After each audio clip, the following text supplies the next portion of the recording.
Welcome to Caregiving Club on Air. This podcast is dedicated to the millions of family caregivers who want wellness tips and self-care solutions, who seek expert advice, and who want news about healthy aging, on how to fuel our bodies and our brains, and how to bring wellness design into our forever homes.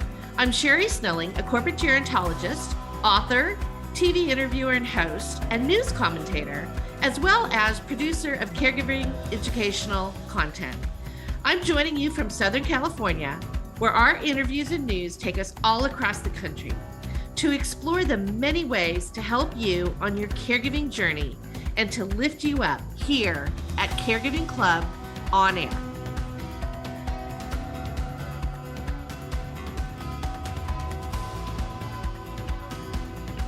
Hello, everybody, and welcome to Caregiving Club on Air. This is our premiere podcast episode. And, for a long time, everybody's been asking us, when are you going to do a podcast? And so you asked and we answered just in time for November, National Family Caregiver Month, and we're excited to be here. So what are we going to focus on? Well, we're going to be talking to you about caregiving, but we're going to focus on what's the latest news, trends, reports, research, studies, different things that are out there. We're going to talk to a lot of our guest experts who have a lot of solutions and a lot of services that will help you out. We're also going to talk to some celebrity family caregivers about their stories and their journey. And we're going to really focus on caregiver self-care and wellness, but also wellness design for our homes, both for ourselves and our older loved ones. How do we live happier, healthier, and longer in our homes is going to be part of our focus. And then we're going to bring you at the end of every episode our Me Time Monday Wellness Hack, which is going to be anywhere between 1 to 5 minutes. It's a tip that we'll give you on how you can find that calm and that balance in your life. So because this podcast is for you, the family caregivers out there, we want to hear from you. We would love it if you would email us at podcast@caregivingclub.com. Let us know what you like. Let us know what you'd like to hear about, topics or guests that you'd like us to interview. And we'll take some of the critics too. But just keep it kind. The wordness today is kind and kindness. But we're happy to hear from you because this is a podcast for you. So let me break down what we're going to have in the podcast for today. So I'm super excited.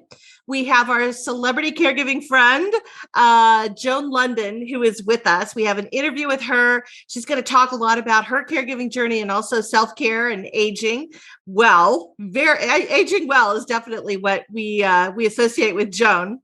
And then, as I said, we're going to bring you the latest news in caregiver wellness and also wellness home design. And we're going to talk to two experts because not only is it National Family Caregiver Month, but it's also National Alzheimer's Awareness Month.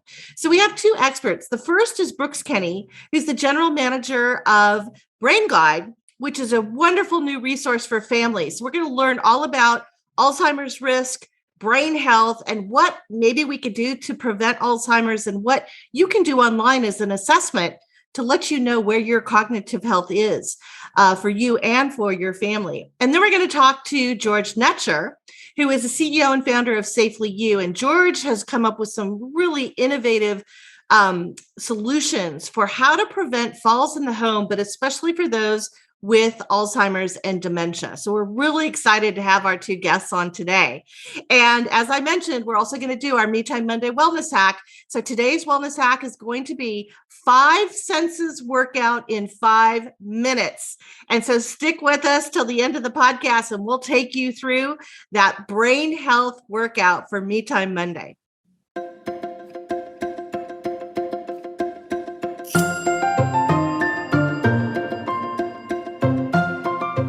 Before we launch into our celebrity spotlight interview with Joan London, we've got some of the latest news in caregiver wellness to share with you. First of all, there was a recent study that came out, and I can personally relate to this. It came from the American Psychological Association, and what it showed is that 42% of all American adults gained on average 29 pounds during the coronavirus pandemic. So I'm raising my hand. I was one of those people, although I didn't quite gain 29 pounds, but it was enough. And so obviously working from home, not getting out as much, certainly not socializing, all contributed to, I think, what was happening for a lot of people out there. And we do know that not being able to maintain a good diet and a healthy body mass index, not gain those extra pounds, get out and move, and also really the socialization part of this is so important for our health. And I know it's really difficult for family caregivers when you're juggling so many different things. Maybe you've got kids at home that you're homeschooling, you've got older parents that you're worried about whether they're living in assisted living or living at home alone, how to manage the care for them. And the last thing that you're focused on is your own health and wellness needs. So one of the things that I wrote about was called it's in my new book, which is coming out soon. It's called Me Time Monday, Weekly Wellness for a Wonderful Life. And I wrote about the sunshine diet. So I'm not going to give it all away because I would love it if you could read an excerpt from the book on our website at caregivingclub.com. We'll have a link to the article under this episode guide page for this particular podcast episode. So you can check that out. But it really helped me shed those pounds that I gained during COVID. And I hope that you will find it. It's really easy to do. It's not one of these fad diets. It's just based on some good common sense, but it's really kind of almost fun because it's all based around what I call the sunshine diet. So you can go check that out on our website. The other thing is, as we know, it's National Family Caregiver Month, and it's also National Alzheimer's Awareness Month. And there was a study that recently came out from the University of California at San Francisco that showed that depression that we have earlier in life. So maybe when, we were a teenager or in our 20s, or even thinking about now our children who are younger, the younger generations that are really kind of suffering from mental health issues, but particularly depression. What this study found is that is going to potentially increase your Alzheimer's risk later in life by 73%. That is significant. And I think, again, what we're seeing is, we focus so much on our bodies and our physical health, but it's really this mental health, emotional health, being able to deal with anxiety, deal with depression, build up our resiliency, become, feeling empowered again and in control of our lives is really critical for every age.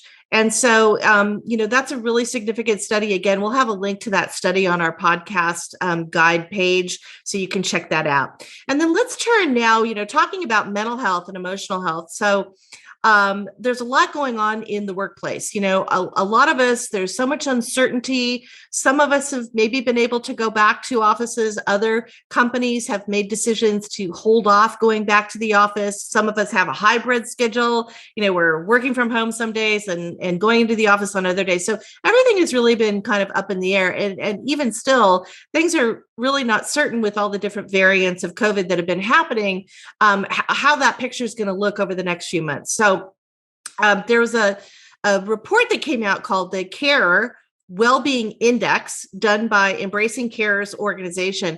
And what they found during COVID is that caregivers expressed 72% of them said, yes, my emotional health has definitely been negatively impacted. In fact, I'm feeling a lot more burnout with COVID and caregiving and all the other responsibilities in life. No big surprise there.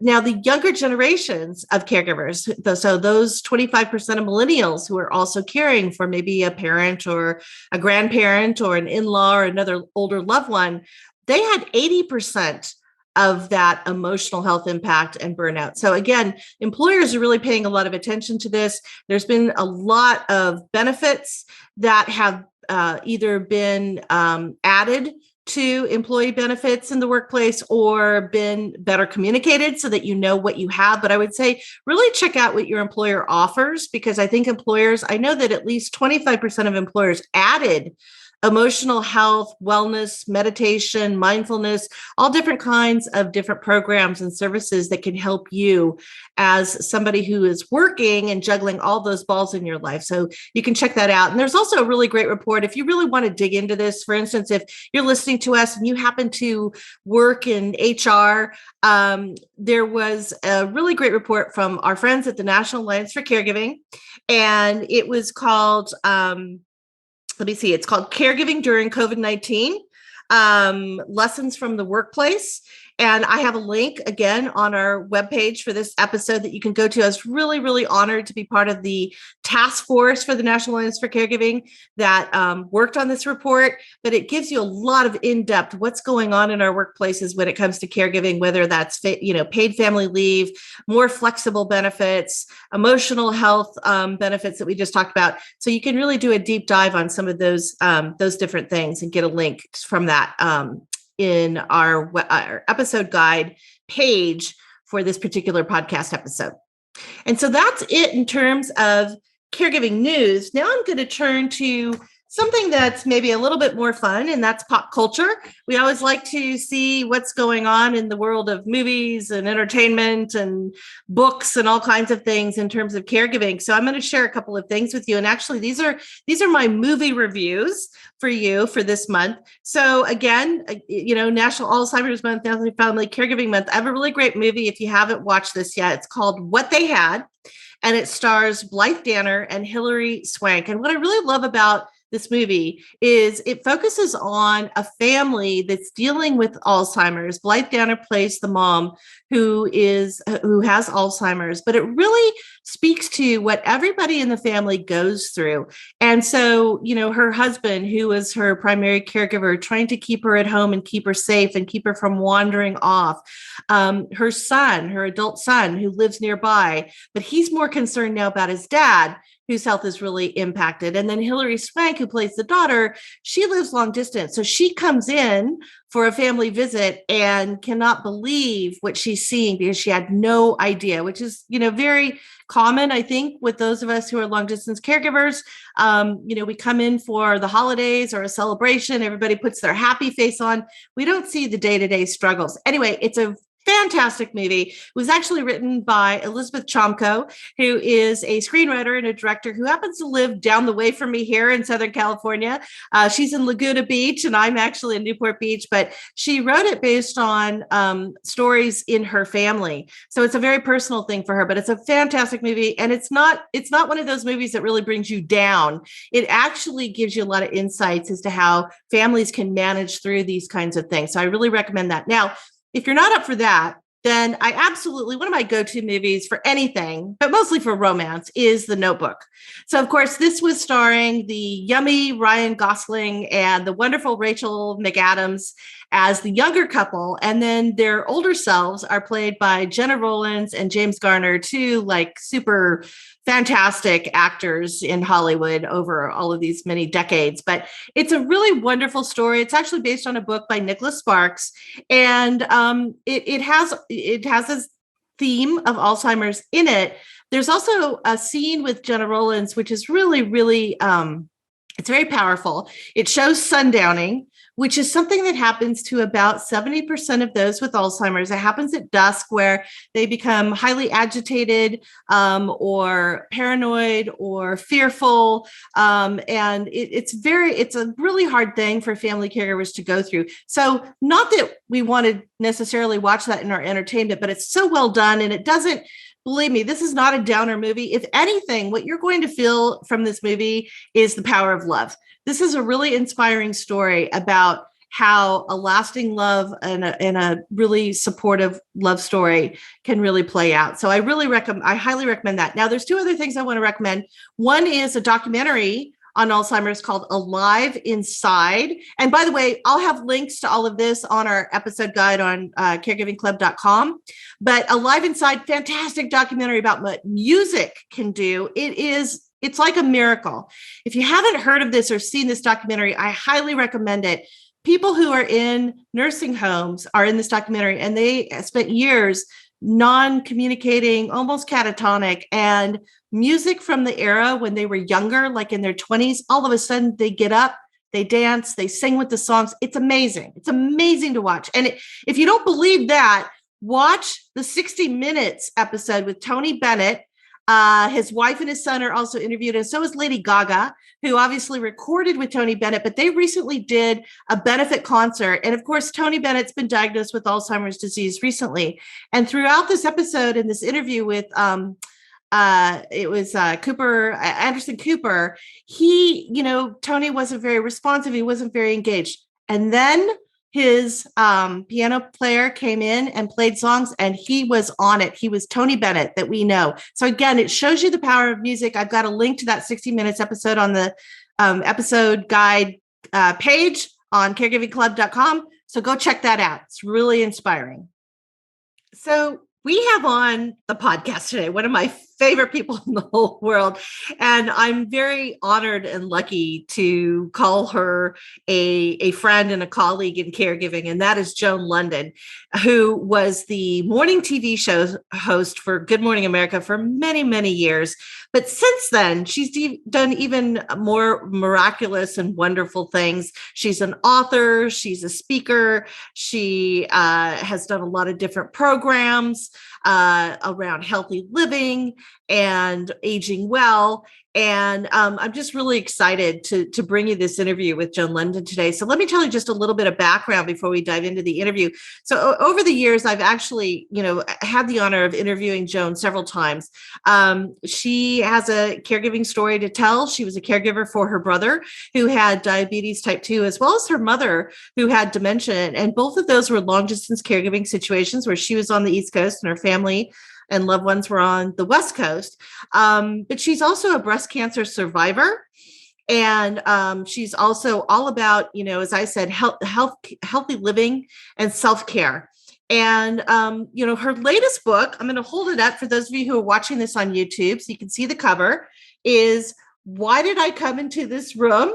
Candid Conversation on Aging. And I have to tell you, this is hilarious. This book is so funny. Joan dives into so many wonderful stories, and she really breaks it down as a gerontologist would, between, biology in our bodies and psychology and, what we're thinking in our minds, and also the social side and the soulful side of life. So it's really wonderfully done. Some of the stories, I'm just going to quickly share little snapshot shots with you. She tells a story about, we've all worn Spanx, and you know how they roll up on your thighs and they bunch up. They're not doing what they're supposed to do. So Joan says, well, at this one event she talks about, she just kind of went commando. So you have to read that story. It's so funny. But she also talks about things like hot flashes and brain fog, which come with a certain age for many women. And one of the stories I really loved is she said she keeps postponing her doctor's appointment because she knows she's going to have to step on the scale, and she still wants to lose a few more pounds. So she keeps kind of pushing it out, which is something I can totally relate to. But anyway, it is a wonderful, wonderful read. She talks about end of life and how her mom, actually before she died, had planned her funeral and what she wanted to wear or what she wanted to be buried in, and also had written her eulogy, and she did that in her 50s. So, but it's just a really great read for anybody out there who might be struggling and is looking for at least a little humor to keep you going. It's a really, really great book. And as I said, Joan is just so wonderful and so generous. I did this interview with her. It was about an hour and a half interview. And I did it for an article that I wrote when her book came out, but I called her up and I said, listen, I'm launching a podcast, and would it be okay if I use some of these great excerpts? And she said, yeah, that would be wonderful. So she's just a wonderful human being and a great person. And this is a great book. So without further ado, here's my interview with Joan London. Hi, Sherri. Hi, Joan. How are you? I am terrific. How are you? It's been a while since we talked. It has. And I have to tell you, thank you so much for making time today and for sending me the advanced copy on your book. I absolutely loved it. So much of it, I felt like. I know. Everybody says, oh my God, it's me. It's me. Exactly. So I really appreciate that. And I appreciate your time today. So thank you for making the time. It's funny because I had written a number of books with a co-author, Laura Morton, and she's terrific. But when it came to this book, I called her and I said, I want to meet with you. I've got this next book I want to write. And I sat and told her all about it, and I was obviously passionate about it. And interestingly, I started writing this book and researching it like 5 years ago. At the time, it was called Live Younger, Longer. Mm-hmm. And then I just couldn't keep going on it because it just wasn't sitting right with me. And I finally realized that's not the point. Right. I don't want to stay younger, longer. I want to stay strong and be my best at any age that I am right in the moment. so I explained this to her, and she looked at me. She said, I'd really like to help you on this, but I'm super busy on several other books, and I can't do it. But you can do it. Mm-hmm. Start writing the book. And so I did. And literally at that moment, when I really focused on what do you want to do, it kind of probably really the turning point probably was when I was fighting cancer. And, unfortunately, sometimes it takes a crisis in our life to actually make us start thinking more seriously. I would have to imagine that most women are like me. We don't really understand how our body works and what these changes are. And the more I started reading and learning, the more I started understanding that these are changes that come naturally, that come biologically, decade by decade. And yet probably each one of us experiencing them as something that's just happening to us. Right. And most of these things, like hot flashes and expanding waistlines, et cetera, they're embarrassing. Yep. And if we talk about them, in essence, we're admitting that we're old, that we're aging. So we tend to just carry them with us. I talk to a number of doctors. The gynecologists say, every time a woman comes in here and I ask her how she's doing, she says, fine. Then when I press her, because I know that she's, in her late 50s and her late 60s, and I say, wait a minute, do you find that you're leaking sometimes? You don't quite make it to the bathroom? Do you find that you're having difficulty sleeping? Are you having any pain or discomfort with sex? Then they'll say, oh, yeah, I am. Yeah. But they won't bring it up. So what happens is that women suffer through all of these annoying little nagging changes that are biologically age appropriate. Well, and it makes us worry. What I loved that you did in the book is you do take kind of some of these taboo subjects that we don't like to talk about because they are embarrassing. But I loved, for instance, the Spanx Commando story where, but it's hilarious. And I'm sitting there visualizing you, as you said, talking to all these famous, wonderful VIP people, and I thought that's so real. And I think sometimes humor helps us get past that stigma. I made a decision at the beginning of writing this book that I had to do it with humor. And I've used humor a little bit in my other books, but never like this book. Mm-hmm. And I remember when I was sitting across from Laura, this co-author, and she said, and Joan, you're funny. Like, you can't talk about aging without being funny. So go ahead and like just be completely honest like you always are in books. And that's one of the things I've done. I've always been, to say authentic is kind of the understatement of the year. I've always just divulged stories. If I'm going to write about something, I'm not a nutritionist, I'm not a doctor, I'm sharing. Mm-hmm. I'm sharing what's happening to me, what I've learned about it, what I've learned we can do about it, and saying, how about you? Mm-hmm. Almost as though I'm sitting right across from, the woman who's reading. Well, and that's exactly how I felt. I felt like, I did it in one reading, but I felt like we were having a cup of coffee. When I really learned the concept that exercise was going to help my cognitive thinking, mm-hmm. it totally changed my view of exercise. Right. I used to only think of it as, I gotta exercise so I can lose some weight. Right. I can fit into stay the in the right jeans. Size I should be wearing. And then as I started researching this book, mm-hmm. and I learned what happens when you do cardio, the oxygen and the nutrients and the blood going up to your brain, and that it creates new neurons which attach to the central system, and all of a sudden you have better cognitive thinking. Mm-hmm. I mean, forgetfulness is probably the thing that scares every one of us the most. Right. And if I learned those things at 25, I think we'd all be like these amazing, healthy people at 65. Well, and I love what you touched on in the book, because you brought up the Harvard Adult Development Study, which has been going on since the 30s. It's the longest study on what makes us live longer, healthier. And you touched on it, relationships. That's like the secret sauce, right? That to me is the secret sauce, and it's one that a lot of people don't know. And so, you saw that I divided the book up into mind, body, soul. Mm-hmm. And it just made it easier for me to address, how our body functions in that middle part. And in the end, all those things that I look at them like the silver lining of aging, the stepping back and taking that moment, feeling like you have the right to take that moment to look at your life, be proud of your accomplishments, but also take a look at how you've treated other people and how do you want to be remembered. And and I also want to touch on the three things that are the three factors, according to not only those Harvard researchers, but pretty much all gerontologists. The three things are the most important predictors of how successfully a person will age. And those are staying engaged in life and having good relationships, good social connections, and finally continuing to learn. And people don't understand how important social connections are or why they are important.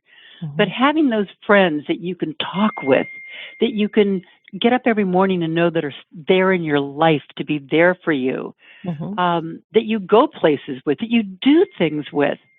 And I didn't collect a ton of really close relationships throughout my life, pretty much because I whizzed through, my early schooling, like I was on a fast track, and I guess I was. And then I went to a lot of different colleges, and I just didn't do it the regular way where you go to a school, you live on a campus and maybe a sorority with girls for 4 years. Now, I saw the world. Right. And I loved every minute of it. But it really wasn't until I settled down in New York and started working that I really made my very, very best friends in life.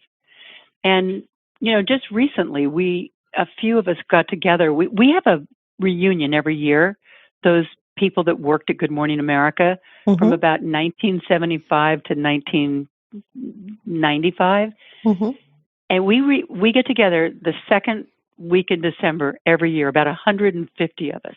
Wow. Everybody is everywhere else. I don't think any of them work at Good Morning America now. Right. But that is how close we all were. We traveled the world together. It was very different back then. The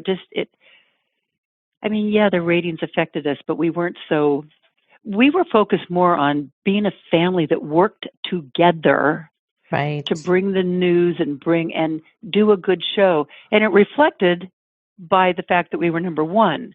Right. But I don't think we were number one because we were watching the ratings. I think we were number one because the way these people worked together.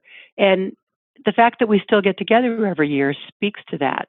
Yeah. That's that sense of community that is so great. Right. Well, first of all, I just want to thank you for referencing gerontologists. Going back to your thing about lifelong learning, I am getting my master's this May in gerontology from USC. I'm so jealous of you. That's on my bucket list. That's what I want to do. Oh, where are you studying? It's USC. You can do it all online. So that's how I was able to get through it. It's been fantastic. So you're right. Lifelong learning gives you this new zest, Yep. And at my age, at 56, I should be looking at, well, what am I going to do for retirement? Are you kidding? I'm looking at how do I expand my knowledge to be relevant and to be useful and valuable for the next 30 years or whatever. That's why I didn't just talk about the changes in the body. That's why I wanted to do part 3. The fact that this is our silver lining. Right. That if we know that, we're in our 60s and maybe, a lot of people, almost everybody works for a company that's going to make them leave and retire. So instead of letting it happen to you, which I talk about all throughout that third part of the book, don't let life just happen to you. Plan your life. You got to think ahead. It's up to us to write that next chapter. We're the ones with the pen in our hand. And so I really wanted to encourage people to, and by example, I talk about the woman who was the lineman for an electric company. Right. And I actually went and looked it up to see, like, she's a lineman? Like, what is that? And sure enough, that's a person who works on high electric wires. But she was going to be forced to retire. So she was going to school to learn and getting her certification to be an EMT. And she was excited, like really excited that, this day was going to come and she was going to have that pivot point. And instead of being a lineman, she was going to be now an EMT. So instead of having life happen to her and having like, oh my God, they're making me leave, and what am I going to do now? This woman was incredibly excited about how her life was going to change as she aged. Mm-hmm. And I like I wanted to like use examples like that so that somebody could, like a hook. I think giving them real people stories and examples lets them kind of think about it in terms of their own life. Mm-hmm. Because let's face it, the majority of people right now are these boomers who are approaching their 60s and they don't want to retire. Mm-hmm. And not to mention, it's not a matter of wanting to retire. All of a sudden they think to themselves, wait a second, people are living into their 90s, like 65 to 95. Oh my gosh, that's 30 years. Right. Like I financially can't retire. Right. And so, that reality hits them, and it's a scary reality. And so I thought that in, my own inimitable way, I could help them think about this by reading in the book, the need to make plans, the need to stay engaged in life. Mm-hmm. Like that's the number one predictor mm-hmm. of aging successfully. Mm-hmm. And I'm asked quite often, like, how long do you think you're going to be doing all this? I mean, the honest answer is I can't imagine not doing it. Right, right. I mean, it's not that the thought of having to continue working scares me. The thought of not working really, to me, is more scary. Right. Well, and it isn't I'm really sure work, I'm going to reach. Right? It's not work. It's not work with me. It's not work, Right. I mean, I have been able to do one thing, and I also think that aging, which is also kind of maturing, mm-hmm. and it's thinking about who you are and how you're making a difference in the world. Mm-hmm. And by the way, that can be raising an incredible family. It doesn't have to be, discovering a new pharmaceutical drug. Right, right. But that kind of maturity and that kind of aging, I think that gives us, it helps to guide us. Mm-hmm. And for me, it also helped me focus on the question, well, what do I want people to think of when they think of Joan London? When the House Ways and Means Committee called me a couple of weeks ago and said, would you come to Washington and give testimony on the Family and Medical Insurance Leave Act? Mm-hmm. Now, that wasn't a gig. I wasn't being paid for it, but I thought, oh my gosh, like here's a way to really walk my talk. Yeah. And so I said yes, and, started doing the research and got my testimony together. And it was incredible being there in Washington, not just seeing how laws are made and how policy is mm-hmm. developed and changed, but actually being a part of it, part of the process. Well, and what a great voice for caregivers, Joan, who don't get enough attention, I don't think, from our policymakers. And who fall into debt and poverty and lose their homes because they're taking care of a loved one who absolutely needs them. Right. And they don't go to work. If they miss work days, they lose their jobs. There's no compensation. We are only one of two countries in the entire world that doesn't give paid leave right. for for, having a new baby or taking care of a loved one or getting over a medical issue of your own. Right. It's us and I think New Guinea. Yeah. I mean, that's kind of sad. Well, and I'm sure you brought this up in your testimony. What I have been a little bit, I've had consternation, I should say, over some of our lawmakers, because while we definitely need it, you're absolutely right, we're way behind the rest of the world. There's so much focus on new parents, and I feel like, wait a minute, what about the people who are caring for an older parent? Because we know now there's going to be more people caring for older parents than young children. And the births are down. Right. Births are actually down in this country. And as it kind of came out in the congressional hearing, that's actually a concern. It needs to be a concern by us. However, the need for caregiving is going to grow exponentially. Right. And one of the facts that I found from the Department of Health and Human Services is that half of those people turning 65 today will have some kind of disability in their lifetime that will require care. Mm-hmm. Mm-hmm. And when you think of that in terms of how many American workers are going to need to have time off, mm-hmm. and they're going to need help, they're going to need a support system to take that time off either for their own personal medical care or for the care of someone else in their life. Mm-hmm. So we're already in the middle of a caregiving crisis, which is I think this is the next crisis to hit this country.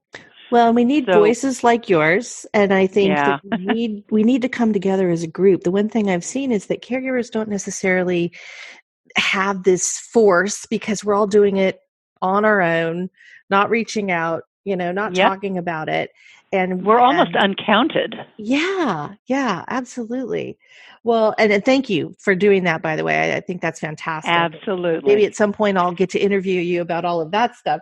But let me go back to, you talked about making plans. And so in this conversation of caregiving, and I love, by the way, the fact that your mom wrote her own eulogy and you added to it, and you recommend everybody should do that. I love it. I sat down and started thinking about it. But have you had that family conversation with your own family about your wishes for long-term care and even end of life? Yes. And, I hadn't really had them to the extent that I should have had them until, interesting, like just before my brother passed away, I had gotten an elder lawyer there in Sacramento, California, where they live. And she had sat down with them. In fact, my brother was too sick with all of the complications of type 2 diabetes, and she came to his home. And she at least got in order all of the important papers I needed: the durable powers of attorney, the Advanced Healthcare Directive, the HIPAA release. She had gotten together a lot of those. And in doing that, she had even found out that my brother, who had been in the Navy, wanted a military funeral. Mm-hmm. And she also found out that he wanted to be cremated and put into the coffin with my dad. Right. Now, I never, ever, ever would have known that. Right. Had I not arranged for that elder lawyer to sit with them.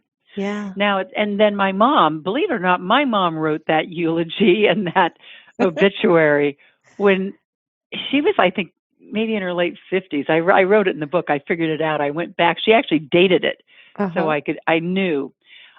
She wasn't old, but we had gone through my father's death, and at one day we were just sitting around, and she said, "Hey, I want to make sure that you guys say the right thing for my bon voyage party." Right. What bon voyage party, Mom? My funeral. And she wrote it out, and she said, "I want this in your files," and it sat in my files. Right. For a long time, because she didn't die till she was almost 95. Right. But when she did, I took that out, and it was such a comfort. Yeah. And, you usually have to do those things in this moment of crisis, in this moment of heartache, and you can barely even remember everything that a person stands for. Right. So but I encouraged everyone in this book to do it, not just because I'm a control freak. I did it because I heard Stephen Covey do this on stage, and I was backstage. I was going to go out and speak next. And I heard him go through this.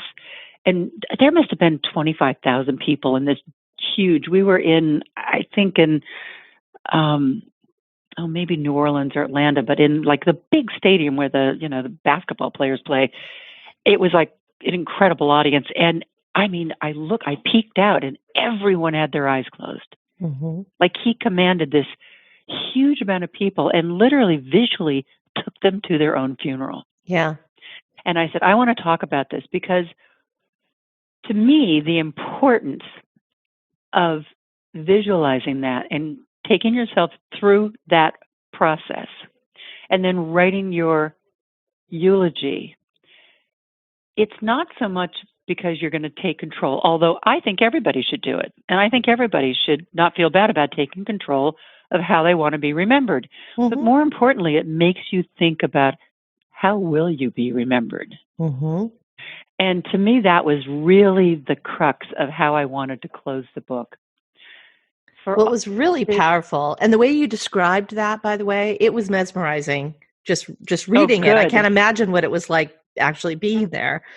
But it was fantastic. And by the way, I have to just mention too, I love the fact that your mom wants the St. John and the Chanel bag. Yeah. Yep, absolutely. I thought that is perfect. I love that. And she got it all. How do you find your me time? What is it that's just for Joan? And then how do you find it? You know, everybody says, well, yeah, I'd like to do that, but I just don't have the time. So tell me what you love to do just for you. And then how do you make that happen? I have two things that I just love to do. One is reading. I'm a voracious reader. And you know what? All those years I was at GMA, I didn't read like I read now. I read what I had to read. I was constantly reading research. Now I go through books like crazy, and I love them. And I love to be taken to another place, another time, to slip into their world, to care about the characters. When you do that, you completely let go of this world. Completely. I just find it to be the most incredibly relaxing thing to do. And I'm equally as completely focused and relaxed when I do jigsaw puzzles. Mm-hmm. My husband will tell you this. She'll say, in fact, I'll sometimes start one on the dining room table as big glass dining room table. And pretty soon I'll have like 5 of them. 5 1,000-piece puzzles. And at some point, I have to come to the realization that I have to break them all up and put them all back in the box. Mm-hmm. But when I'm working on one, I'm completely involved in putting that picture together of whatever it is. Mm-hmm. And there was a time when I never would have done that for a couple of reasons. Number one, I used to have this sense, maybe it was because I was going through life at about 1,000 miles an hour. I always had the sense that the concept of relaxing was a selfish concept, one that I should almost be ashamed of. And like, I wouldn't want to let anybody catch me relaxing, because what would that say about me? Right. And, seriously, probably it's through the writing and researching of books like this that I've learned how important that is to unplug and relax and recharge. Mm-hmm. And even now, I must admit, I sometimes will, if I hear somebody coming, near the dining room, I'll run out the other door so they don't catch me doing my jigsaw puzzle. Right. Oh my God, she's at that again. So my idea of finally, when I do retire, is to be able to unabashedly and unapologetically be able to read and do my jigsaw puzzles for as long as I want. I love that. Well, that is my retirement. I love it.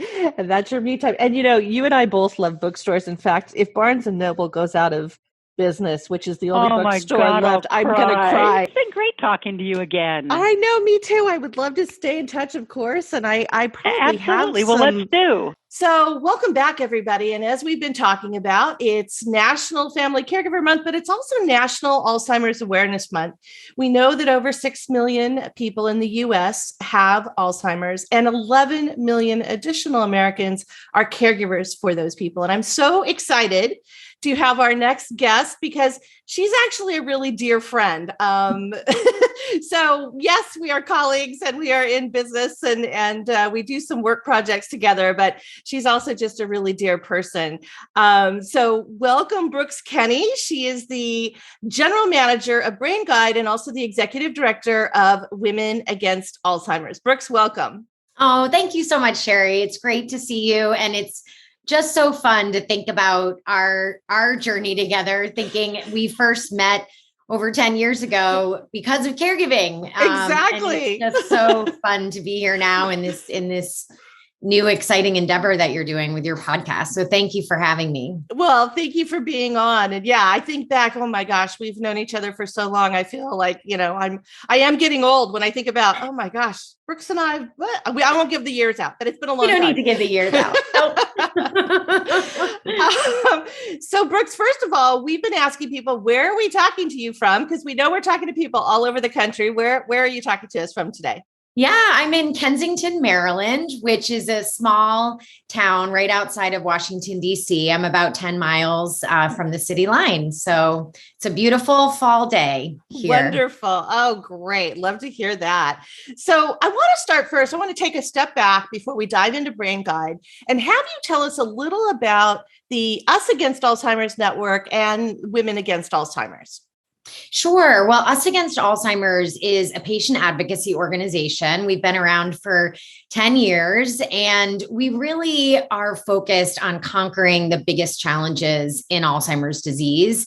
It's a really complicated issue. And when our founders, George and Trish Bradenberg, began this organization, they, in their wisdom, knew from day one that they needed to address those communities that are most impacted by the disease. So as you said, 6 million people are dealing with Alzheimer's today. Those are just the cases we know about, right? We know many more cases probably exist that aren't documented. Yeah, I think, isn't it like 50% of the cases out there are probably undiagnosed right now?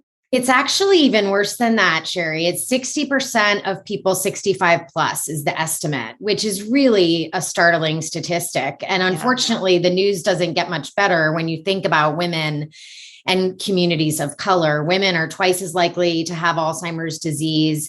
Women in their 60s are more likely to have Alzheimer's than breast cancer. African American and Latinos communities are more likely to have the disease, and they're less likely to get a diagnosis.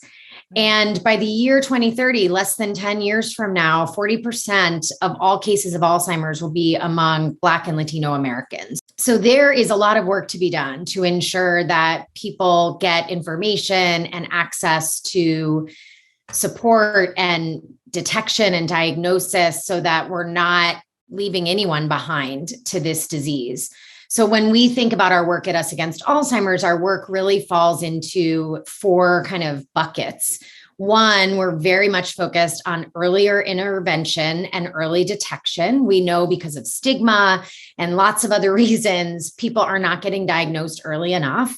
Right. Number 2, we're very focused, as I said, on health equity. We need to ensure that those populations at greatest risk are getting the support that they need and that there are policies in place, not only for people living with the disease, but for caregivers. So paid leave is a big topic that we're focused on. Number 3 is we want to speed treatments. We know that this community deserves more options when it comes to treating Alzheimer's disease. And in addition to treating, thinking about what we can be doing in the diagnostic area as well, where there can be new innovations. And then lastly, we continue to survey our members and our community and constituents through a group called the A-List, we really want to provide a voice for people living with the disease. So often when we think about Alzheimer's, we often will hear from caregivers, which is fantastic. And those voices, I know many of them are listening today. And we also want to hear from the people that they're caring for, because it is a real long journey. And so we're trying to continue to lift up those voices in our community as well. So those are our 4 priority areas. And it's just a really hopeful time in this space. And so, we're working hard every day to make things easier for people. Yeah. And I love that. And I love the fact that your organization also has a lot of, specific groups. So you've got your African Americans against Alzheimer's, your Latinos against Alzheimer's, youth against Alzheimer's. So there's all these different groups coming together, taking a look at how those different populations are being affected. And you hit on something I think that's a theme today, and that is that, women are certainly more affected by this disease, both those who have it, but also the family caregivers that we're talking about.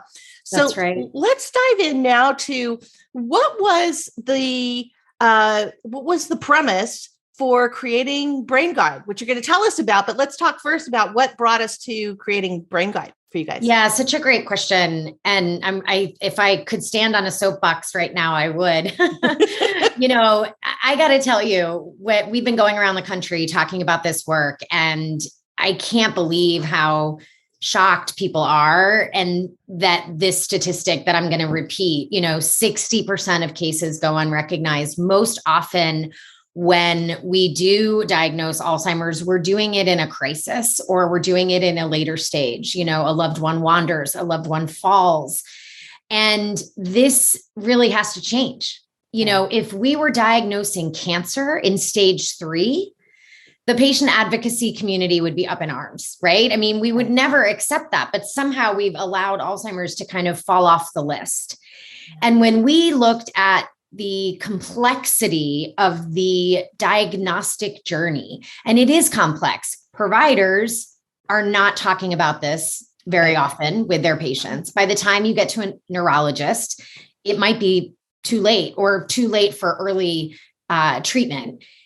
And primary care providers don't often receive the proper training on how to observe cognitive decline or engage in those risk reduction conversations, right? Right. So that there's a whole issue there with providers.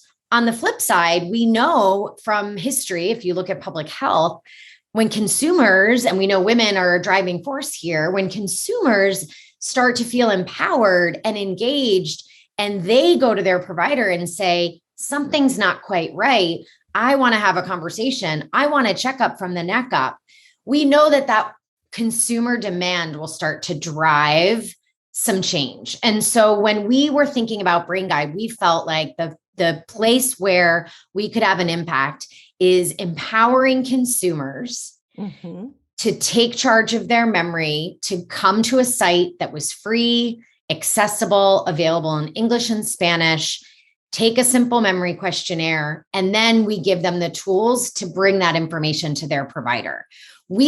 Simply put, we want these conversations to happen earlier. We want people to think of their brain as a vital organ. So when they go for their annual visit, they are able to talk about their brain health, just like they might talk about their heart health or any part of their health and wellness. So it really was the driving force, is we want everybody shifting to the left, so to speak, and having these conversations sooner, because it's terrible what's happening right now. People are just living in silence and shame, and it's heartbreaking. Yeah.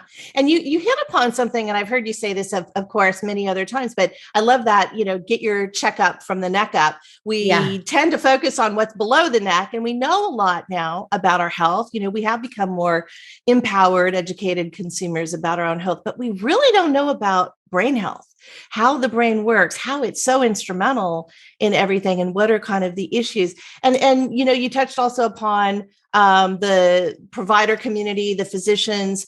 There's only been one drug approved by the FDA in the last 20 years to maybe try to slow the progression of this disease. And the sad part is a lot of those drug therapies that are out there right now really only work when you're in those earlier stages of the disease. And as you said, most people aren't learning they have it until later. So I think this is why we want to really empower our listeners and everybody to think about, even though there may not be a cure, because I'm going to ask you a question about that later, but there are still things that you can do if you get an earlier diagnosis. And we change the trajectory of breast cancer as women.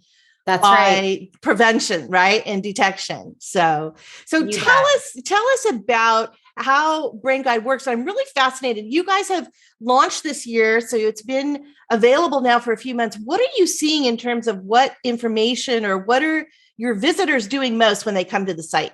Sure. Well, yes, we launched at the end of March, and you can access Brain Guide by visiting mybrainguide.org, or you can call 855-BRAIN-411.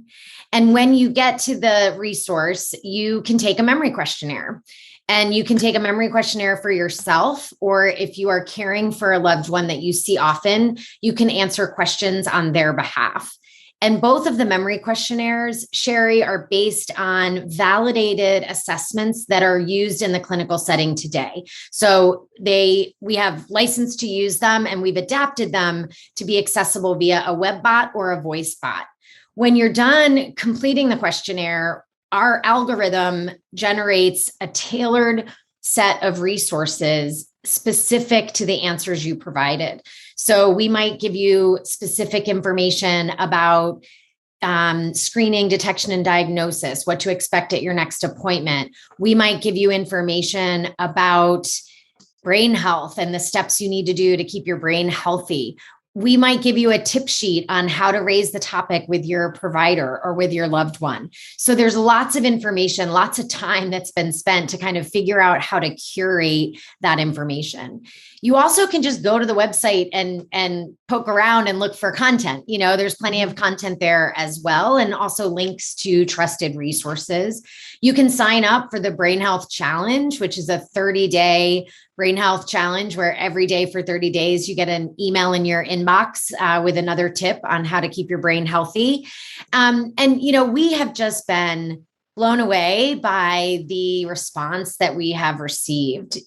We've had over 140,000 people take the memory questionnaire. Right. 80% of them are taking it for themselves.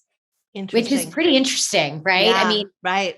That's a lot of people that are basically. But that's good. I need to check my memory, and we're really happy to see that. And among the caregivers that are taking the questionnaire, 90% are scoring poorly.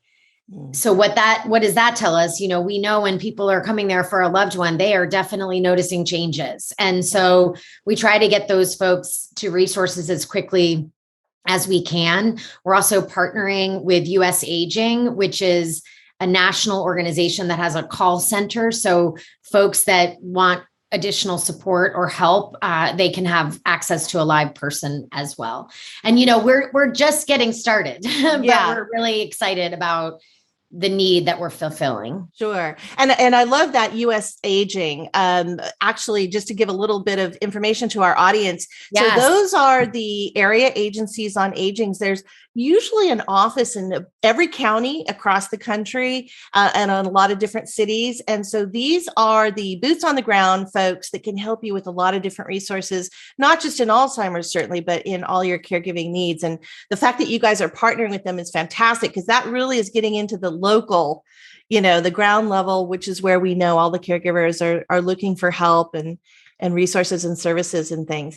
So this is so fantastic. And you've talked a little bit about all of these things. What I would like to know, Brooks, is we talked earlier about, an early detection, earlier diagnosis. And a lot of people I know I've talked to have said, but why do I want to know that I have this disease or my loved one has this disease when there really is no cure?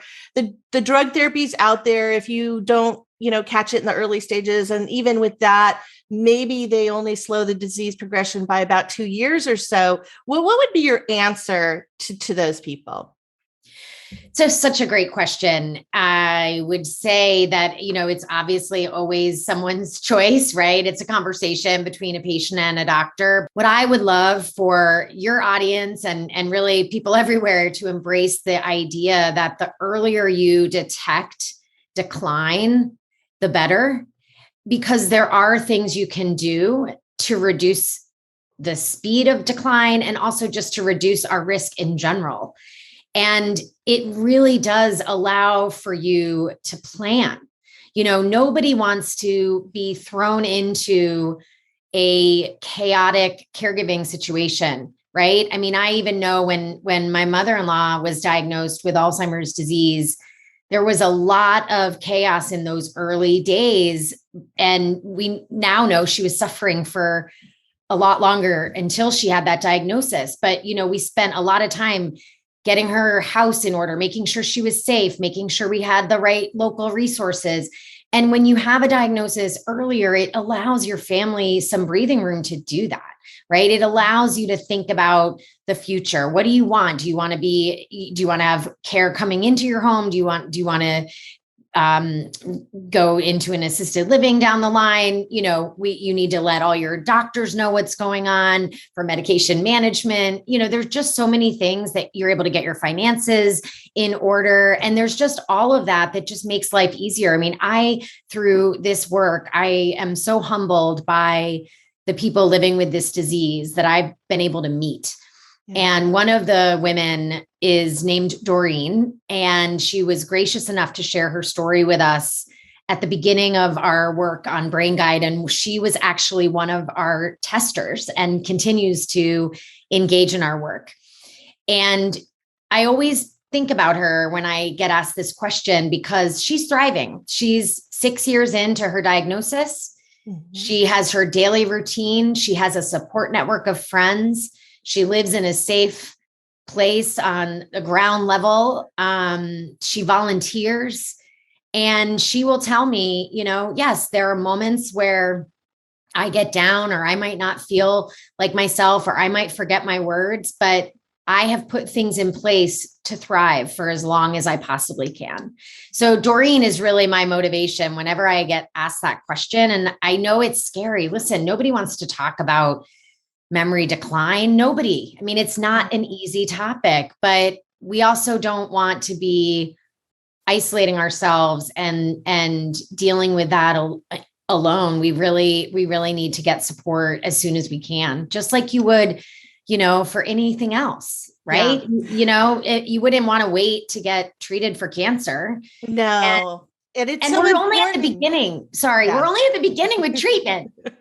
I mean, this is a groundbreaking. I mean, regardless of where you fall out as a person considering this treatment or a caregiver, that's a discussion between a patient and a doctor. But at the end of the day, this innovation is going to spur more innovation, and there's more coming in the pipeline. So we're in a really hopeful place as it relates to Alzheimer's. Well, and I think to your point is we want to have more conversations, right? Within our families, with our doctors, with our kids on how we might be able to prevent this. We know that a lot of things that we can do for heart health now are very beneficial for brain health, like keeping your high blood pressure managed and under control, moving, keeping your, BMI and obesity levels down. All of those good things for our hearts are good for our brains. So I think the conversations and the communication is so critical. And we want to just really encourage people to not be afraid of it, right? That we can take this on and we can conquer this. We've conquered other things. We can conquer this too.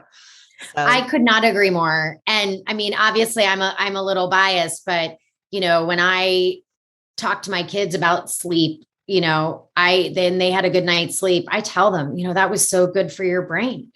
Yeah. When we eat salmon, I tell them this is good for your brain. They're a little annoyed because I probably do it too much, but, I want them to grow up thinking about that, about that as a vital organ. And so it's really important that we embed these conversations into our day-to-day lives. So it's not as scary. We also know it's a lot easier to talk about brain health than it is Alzheimer's disease. Right. And so if that's a way to enter into the conversation, I encourage people to use that. Like, That makes sense to me. We don't have to use the A word if you don't want to. We can simply talk about brain health and the importance of living a healthy lifestyle. That's an easier way to get into it. And that's fine too. Right.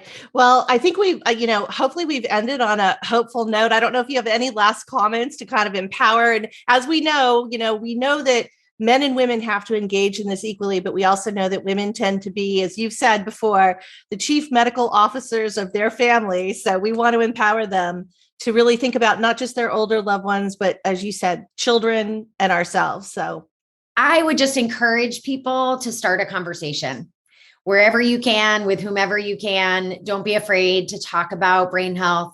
Don't be afraid to go to mybrainguide.org. Just give it a try. We have to normalize this. And I do think it starts with women, but we want women to bring everyone along. And I encourage folks to really take this month as an opportunity to get started with your brain top of mind. So awesome. Thank you. Well, we're going to include that website. Again, it's mybrainguide.org. We're going to have that in our episode show notes. So there'll be a link so that people can easily find you. Also want to do a quick shout out because we like to support each other. And your organization has just launched Brainstorm, which is your own podcast all about brain health and Alzheimer's and really drilling down on those specifics. So I know our listeners will probably be very interested in that. Oh, thank you so much for mentioning that. Yes, it's twice a month on Tuesdays. And our board member and founder, Meryl Comer, who is a New York Times bestselling author, she's just amazing. She was caregiver to both her mother and her husband for more than 20 years. And she leads these really compelling conversations. And so it's Brainstorm by Us Against Alzheimer's. And we would love for your listeners to tune in, and we'll give a shout out to you on our next episode. Absolutely. And say hi to Meryl for me. Well, Brooks, thanks again. It was so great to see you. Thank you. Awesome to be with you as well. Take care. Take care.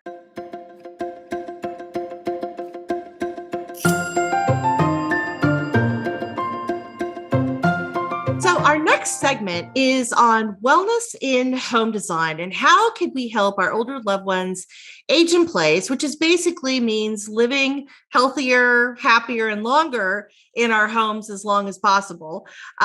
Before we talk to our next guest, let me share some recent news headlines that are trending in home design and home care. So first of all, Sherwin Williams announced their color of the year. It's called Evergreen Fog. It is a beautiful, gentle, gray-green hue of paint that they say evokes rebirth and reemergence. And there's nothing better that we need right now coming out of this, pandemic than this rebirth and reemergence. And it's a really calm color. It makes you feel more connected to nature. And I'm so in love with it that I'm definitely going to be redoing my entryway in this color. Maybe a few other rooms as well, but it's really, really gorgeous. And one of the things I love about Sherwin Williams is that they have really brought health and science into their mixology of how they create their paint hues. They have a senior living paint collection. They have a living well paint collection. This is part of their newer collection. And I wrote an article about this, and it was based on an interview I did with Sue Wadden, who is their director of product design at Sherwin Williams. And, it's just, it's really interesting, I think, to read. And I think also understanding color psychology is really important because as we age, our eyesight changes, how we see different hues, contrast. The other thing that Sherwin Williams does is they really integrate odor resistance and bacteria resistance into all their paint. So there's a lot more behind these beautiful colors than just the paint chips that you see in the store. So check that article out. It actually is something I wrote for Thrive Global, but we have a link to the article on the website at caregivingclub.com, and it's on the episode page for this particular podcast episode. And then also, since, we're talking about Alzheimer's disease, we know that we're trying to keep our loved ones who have dementia at home longer. Sometimes that's a little tough, but what do we do that we can redesign the home to make it safer, to make it a calmer and better environment for somebody who might have Alzheimer's disease? Well, interestingly, the Alzheimer's Foundation of America just came out with a guidebook, a design guidebook on what they call the dementia apartment. And it's really interesting. So you can check that out. We have a link again on our episode page. Again, I also wrote about this, and I also have some of my own insights and tips that I give you in an article I wrote on designing for dementia. And you can find that on the Snug Home part of our website at caregivingclub.com, which is where all of our articles that are related to living well in our homes longer, that's where all of those articles reside. But we'll have a link on this episode guide page. So we hope you check that out. And without further ado, let's talk to our next guest. So speaking about Alzheimer's and designing safer homes, our next guest is George Netscher, founder and CEO of SafelyYou. And he is here to talk about one of the biggest issues for older adults living at home, which is falls. But first, let me give you some quick facts.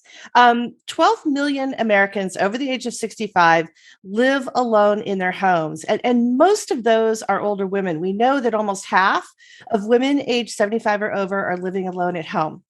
We also know that 80% of those with Alzheimer's live at home with a spouse or another family member, and 1/4 of Americans aged 65 or over each year have a fall in the home, which then requires them to go to the ER, where we have about 3 million visits to the ER of older adults every single year. So, wow, that's a lot of really harsh facts, but we've got some good news for you, because with all of that, my next guest, George Netscher of SafelyYou, is here to tell us how we can prevent those falls in the home. So, George, welcome to the Caregiving Club on Air.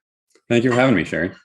So before we get started, one of the things that we always like to ask our guests is where we're talking to you from. Which city are you in today? So I'm in the Oakland area. I actually live in Berkeley, California, but I'm from Houston, Texas originally, and really feel like a Texan, and I'm watching the Astros in the playoffs right now.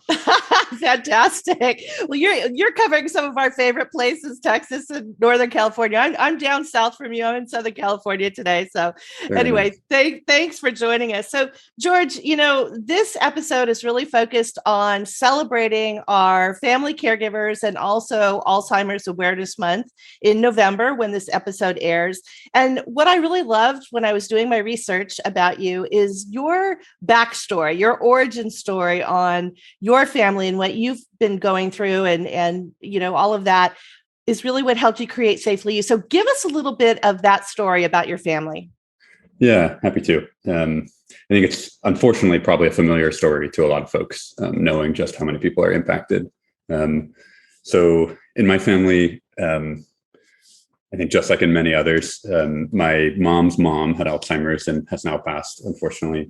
My mom's big sister is kind of late stage with Alzheimer's, and it feels a bit inevitable that my mom, who's kind of the next one in line, is going to be there. So the reason I started the company was after seeing just how hard it was on my mom, being that sandwich generation and worrying about her mom and worrying about her big sister, but also seeing that she's the next one in line. So I felt like I had, a couple precious years here to try to build what I would want for my own mom before she got to that same point that I saw with our loved ones.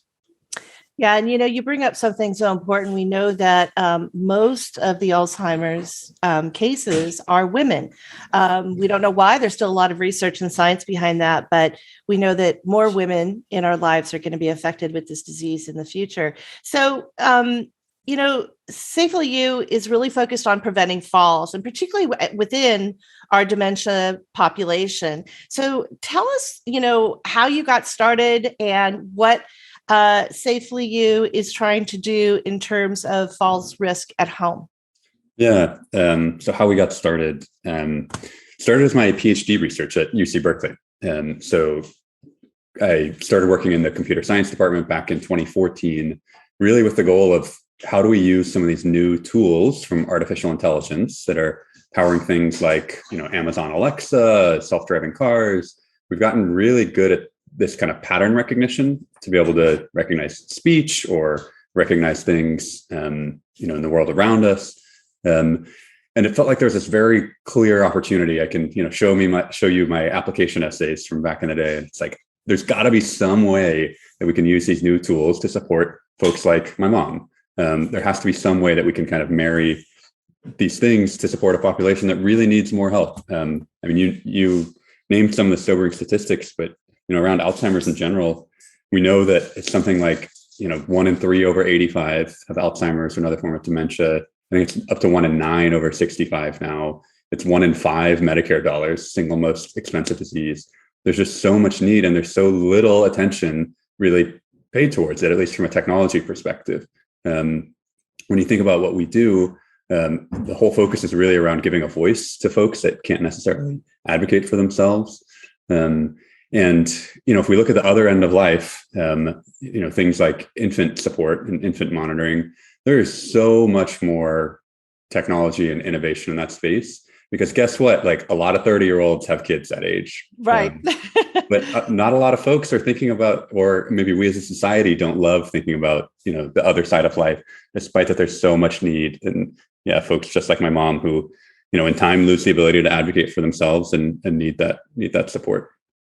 Well, you really hit on something I think that's so important, and it's a big discussion here at Caregiving Club on Air, and that is that we have put a lot of effort and policy and funding and programs into childcare, but we all know that over the next 20 years, we're going to have more parents that we're caring for than children. And so kind of having that shift across a longer lifespan is really critical. We know that if you have dementia, you have balance issues. Tell me a little bit why you focused on the falls risk in particular. Yeah. So unfortunately, it's the number one cause of hospitalization and lots of other issues. There's a bunch of sobering statistics around falls. And another one is that I think it's something like within 1 year of having a hip fracture, I think the lowest number I've seen is there's like 1 in 5 people will die within 1 year of having a hip fracture. I've seen numbers that are more like 1 in 2, depending on what research you're looking at. So it's clearly a really tough challenge. And it's one that for folks with Alzheimer's, the statistics there are that they fall about twice as much as folks that are cognitively healthy, where we have folks who have this very high rate of repeat falls, where they can't necessarily learn from how they fell last time. So they fall again and again in the same ways. And what we've seen through our program, we're today supporting about 1,500 falls a month all over the country. And what we see is that only about 5% of falls result in an injury of any kind. That means if we can kind of understand what's happening and give really good expertise about what kind of changes we can make, we have 19 out of 20 times to make changes, reduce risk, often before this person is having, that serious fall. And I think that's one of just the big misconceptions around falls, that we think every fall is really serious, but actually, by the time your loved one has a really bad fall, they've probably been falling repeatedly. And if we can know about that right away and be able to make appropriate changes, there's a lot of good we can do for everyone. Yeah. And I love this because, when we think about Alzheimer's or dementia, we immediately go to the memory and we worry more maybe as family members about the loss of that memory and how do we manage that. But what you're saying is, there's the physical risks of falling as well. It's something we don't think a lot about. And the prevention, as you said, we do know that multiple falls over time are going to lead to a lot of other health issues. And I know that you at SafelyYou, you address both the falls in the home, which is where we're really focused, but also falls in, memory care and senior living. Tell us a little bit about how SafelyYou works. So if I'm a family caregiver listening right now, what are you going to do to help me? How does it work? How do I engage with you? Yeah. What do we actually do? Yeah. Yeah. Sounds good. So basically the way the product works is we offer cameras, which only record video when we've detected a fall. And so the kind of critical piece there is that we want to give a voice to someone that can't necessarily advocate for themselves. And so we don't want to be able to see all the time when they're changing in their rooms or whatever else. And they wouldn't want us to be able to see that, but they would want to be able to tell us if they hit their head or not, or how they fell. And so that we can kind of help support them. So we detect if somebody's had a fall with super high accuracy using these new AI tools. We generate on the order of 1 false alarm every 2 years, which we take huge pride in. And then we only keep the time they're on the ground, along with usually about 10 minutes before and after, so you can see how they went to the ground. And then no other video is kept, so that we can know about it right away with super high accuracy and without them needing to wear any kind of device or anything like that. We can see what happened right away, where it turns out that about half the time, the person actually went to the ground intentionally. They got on the ground to pray, for instance, but they couldn't get back up on their own. They can't reliably communicate what happened. So, using senior housing as an example, if they find someone on the floor and it's an unwitnessed fall, quote unquote, unwitnessed, then the policy is usually, well, they could have hit their head. We have to make sure they're safe. And so we're sending them to the emergency room, which is really hard on, your loved one, often results in setbacks and condition. During COVID times, it's like the worst place to send somebody. Yes. We had it in my own family. You couldn't go in with your loved one. So you could have someone, your mom 20 feet away from you, you're in the parking lot and they're in the waiting room, and you don't know if they're sitting in the corner with a brain bleed and no one's attending to them and they're just slumped to the side. Yeah. And just the fear factor of being in a hospital, I think for most of us is not a comforting situation. Right. Mm-hmm. And so here you are having this scary situation, and now you're alone inside. It's just, the whole thing is really, we need to figure that out, I think, a lot better. I think you're right. I just talked to a family caregiver the other day, and she was talking about getting the pendant, getting the personal emergency response systems, or devices, as we call them. You can wear them on your belt. You can, wear them around your neck. But we know there's, sort of limitations with that. And so tell me how SafelyYou really kind of solves that problem much better than somebody who has to wear a button that they have to push in an emergency. Yeah, so we're very focused on the needs of folks with Alzheimer's, dementia, cognitive impairment. So we're really not intended to be, hey, I'm a healthy older adult and I'm able to push a button when I fall, for instance. Or folks with Alzheimer's, those things really just don't work for, because they don't remember what this thing is, why they need to keep it on, so they don't reliably have it with them or whatever else. And so we're really focused on, folks that are moderate to late stage and really are kind of passing that point where they can reliably tell us what happened and things like that, which we know is so hard on family members. And so we have the technology to kind of know about it, but we also have this whole remote care model where we have our own clinical team that reviews every video. If it's a kind of an optional add-on, but we've had 100% opt-in for it, which is still a bit mind-blowing, where basically our own team can look at what happened and give you guidance on, hey, this person is falling in this way. Here's the types of things you can think about changing. So it might be, this person has muscle weakness on their left side and they're not remembering it. And so when they're getting out of bed, they're getting out of bed on the wrong side and they're ending up going to the ground. If we just push the bed up against the wall, then they're going to have to get out of bed on their stronger side, and we can provide a more kind of supportive and safer environment for them. Yeah, go ahead. And no, I was just going to say, and I love that, because, we talk about home design, home modification, and what you're really saying is look at the environment and optimize it. And that's Absolutely. Really what you're doing. And I also love the fact that you've really emphasized the privacy factor, because I know for a lot of older adults and even a lot of family caregivers, that kind of invasion of having a camera on you all the time is something maybe they don't want. And you've really thought that through. So go ahead. Yeah, no, I appreciate that. I mean, I think that's what happens when you're building it for your own mom, right? Yeah, exactly. Exactly. That's the secret sauce behind all of this. Well, George, we're kind of wrapping up, and I just so appreciate your time today. But so if I'm a family caregiver, I should if my mom's in memory care, I should be asking them, hey, do you have, this tool that I know can help? But also if I have my mom at home or my dad at home or my grandparent, and I'm looking to make them safer and prevent those falls, tell us, I would come to your website, and then is there like a setup fee or a equipment fee and then subscription every month? Tell me a little bit about that.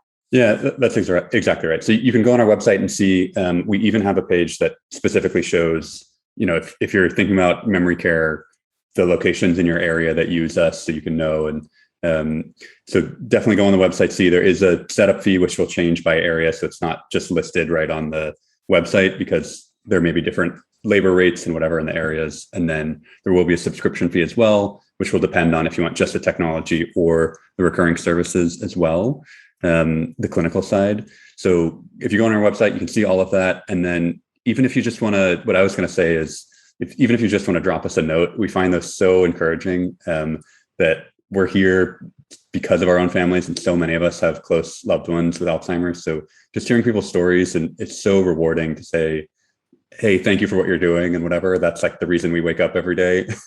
So right. The email's on there. It's info@SafelyYou.com. And we would love to just hear those positive words of encouragement mean so much to us. Well, that's so wonderful. I just want to say one more time that the website that you go to is SafelyYou.com. And George, it's so encouraging to see, I can say this because I'm older, but to see younger generations really engaging and helping out our older population. So thank you for being one of those champions. Oh, I mean, I think it's the double-edged sword of how many folks are affected by Alzheimer's is, on the flip side, what actually gives me hope, right? That the more of us impacted, the more of us are going to be working on it, the more chances we have to make life better for everybody else. Yeah. Well, again, thanks so much, George, and good luck and congratulations. I know SafelyYou's done really great things, getting more investment dollars recently, winning a lot of awards. You guys are really doing some great stuff. Yeah, thank you. Well, I appreciate your time today, Sherri. Thank you. Bye-bye. Bye. So once again, we just want to thank George Netscher from SafelyYou and just remind you that you can find all of their information on their website at SafelyYou.com. So that's SafelyYou.com. Welcome to our Me Time Monday wellness hack called Brain Health Boost, 5 senses workout in 5 minutes. As caregivers, we juggle a lot of balls in life. Sometimes our minds wander. Have you ever read a page in a book or an online article and not even realize what you read and have to go back and reread it? Do you check your email or text every few minutes? Is it hard to finish projects or tasks because you get distracted? Some people call this monkey brain, but I call it brain bounce. Your mind is bouncing around to so many different things that you're not really present and focused on tasks and people right now. We pride ourselves on being multitaskers, but sometimes we need to be more in the moment.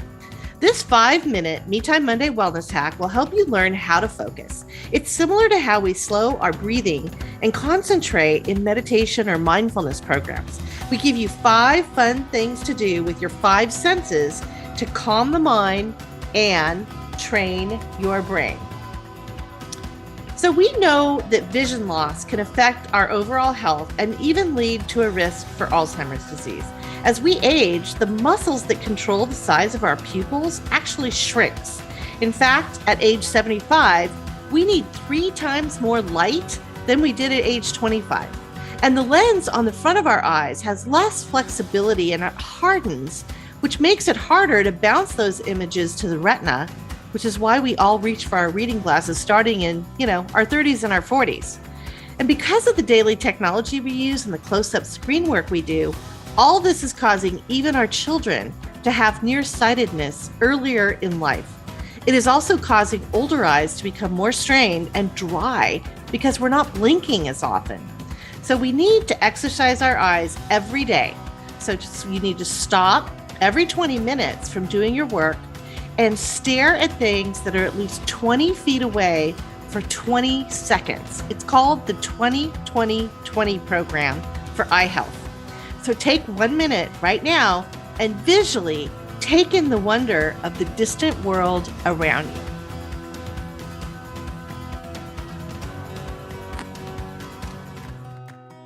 Scientists have proven human beings cannot thrive without touch. We think of touch as human touch, which releases oxytocin, which is the feel-good hormone that makes us feel love and warmth and bonding.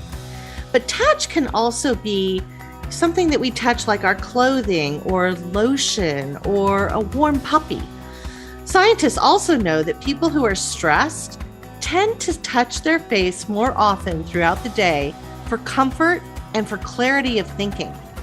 But whether it is human or something tactile like touching a soft sweater or a cup of coffee or even squeezing a stress ball, touch creates emotions that are essential to survival, such as comfort, empowerment, or relief. What 4 things can you touch right now in your immediate area? Do you have objects that can help create the feelings you need? Warmth, strength, relief, comfort. Have them at your fingertips for quick touchy-feely breaks throughout the day. And don't forget the hugs. They help us heal and have hope. So go ahead, take 1 minute and reach out and touch something.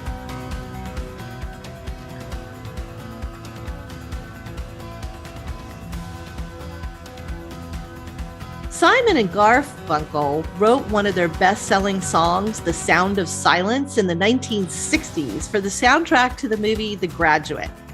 But we know sounds, not silence, actually make us healthier. You know, it's songs and music are a powerful therapeutic tool, and when singing along or even playing an instrument, you're giving your brain a full workout where every region in the brain is engaged. This is why music therapy has been used to spark memories and movement in Alzheimer's and Parkinson's patients, and also helps reduce pain and improve flexibility during physical rehabilitation after surgery. The digital technology we have in our daily lives, the overwhelming noise pollution, demands that we do a daily digital detox. So take 1 minute right now and listen to the sounds around you. Can you think of 3 sounds, or do you hear 3 different sounds?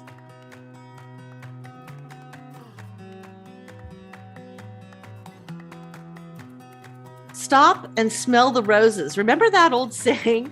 It meant take a pause. We know scent can evoke a lot of strong memories. Think of the famous French novelist Marcel Proust and his famous Madeleine cookies. We also know a loss of scent is typically tied to neurodegeneration, and it's one of the early risk signs of Alzheimer's. Different scents like lavender, which calms, peppermint, which stimulates, or rosemary, which improves memory and cognitive performance, are all being used in healthcare today. Take 1 minute, and what do you smell? Maybe open a window, or better yet, take a step outside. Are there fragrant flowers, maybe a faint sea breeze or a mountain pine scent, or something else that just evokes those memories and triggers certain emotions and feelings? Go ahead and stop and smell the roses for the next minute.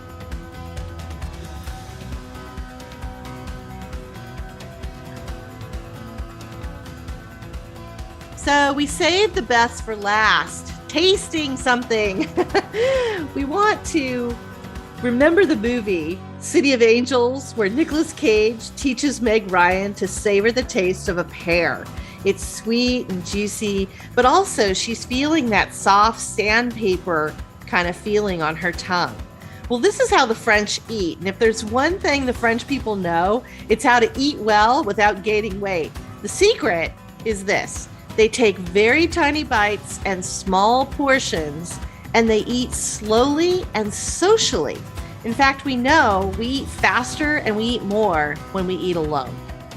And actually, taste is really 80% smell, or at least that is how our brain interprets it. Scientists say there are 5 main categories of taste: saltiness, sweetness, bitterness, sourness, and savoriness. Of these 5, studies do show that sweet tastes increase our pain tolerance and distract us from distress, like, maybe getting a shot. But all in moderation and slowly. Go ahead and have that comfort food in tiny bites.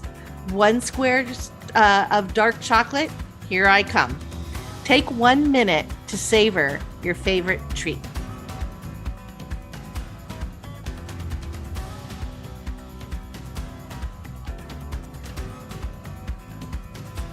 So we hope you enjoyed this Me Time Monday wellness hack. We know if you practice this weekly, or better yet, even daily, your brain will love you. Each episode of our Caregiving Club on-air podcast will feature a new Me Time Monday wellness hack. And you can also check out more great wellness articles from my upcoming book, Me Time Monday, Weekly Wellness for a Wonderful Life, and also find these articles online at caregivingclub.com. I'm Sherri Snelling, and I wish you all to take care and stay well. Thanks, everyone, for joining us at Caregiving Club on Air. Remember to send us your emails at podcast@caregivingclub.com, and don't forget to include your first name and your hometown. And you can also learn more at caregivingclub.com. SafelyYou.com. We look forward to having you back for our next episode. Until then, take care and stay well.